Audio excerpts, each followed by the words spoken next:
Yo, Chicken Bacon, Connor here, and this is the high video preset.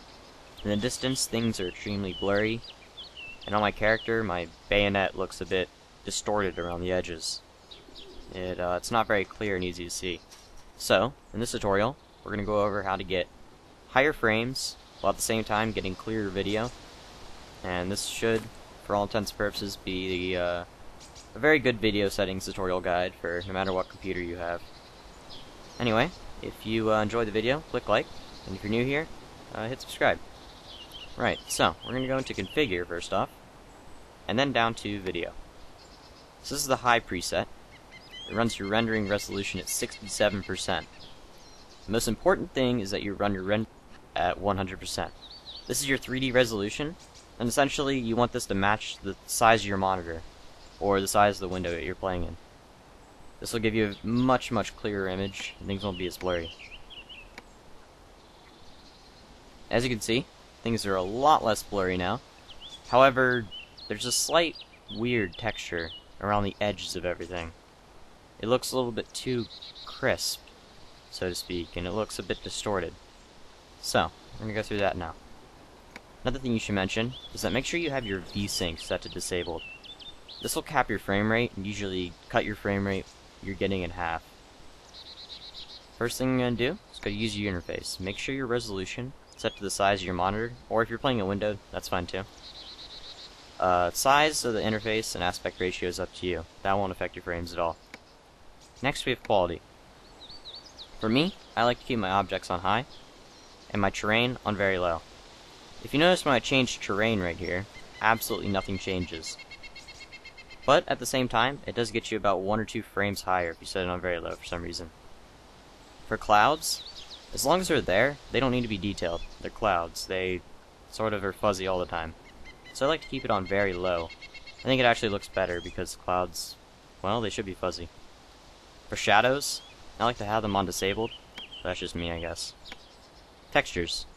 Here's where things get important. Your video memory. Make sure to take it off auto. On auto, right now, it's using 500 megabytes for me.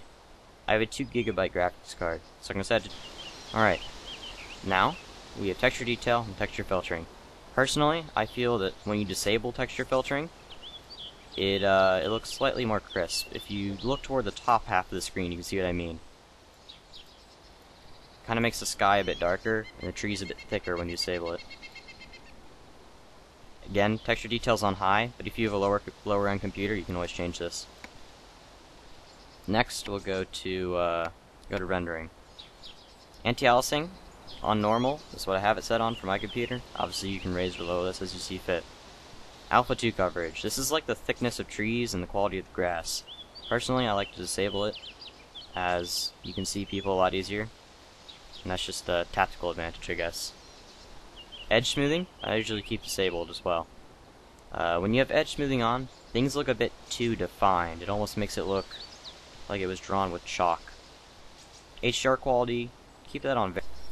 Unless you're playing at night, then you're going to put it on low, because it'll help you see better at night.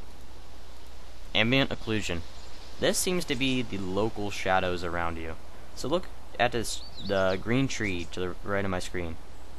Notice when I change ambient occlusion, how the green tree to my right changes. It gets lighter. Ambient occlusion, it's pretty much the shadows closest to you for some reason. But when you have this enabled, I'm getting 25 frames a second. When I disable it, I get all the way up to 45. Post-process quality is your depth of field blur. So for instance, when I look all the way over there, if you notice things are a bit blurry and kind of washed out, if you turn post-process off, allow you to see things farther away. Let's go ahead and zoom back in now that I've turned it off. So, pretty much, these are my video settings. The screen is a bit gray, simply because I'm low on blood. Even though I'm holding this nice little med kit here. I am low on blood, so everything is a bit grayed out. But in general, I've now gone from 30 frames to 57 frames a second. So, we've made the game look much clearer. You can see farther, and the if you look at the bayonet, oh, it disappeared. Wow. But if you look at the bayonet, the edge on the bayonet is no longer looking all pixelated and distorted, and you can see into the distance. And in general, you get better frames while at the same time making your game look way more clear than the default settings. This video was for anyone who's maybe not familiar with Arma's settings and the way they work.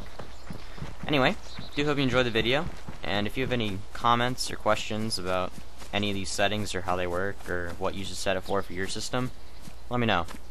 As always, make sure you set these settings for your system though. Don't just copy mine and then get bad frame rate. Things that I usually set on high, maybe you could set on normal or low depending on your system. Anyway, do hope you guys enjoyed the video, and peace out.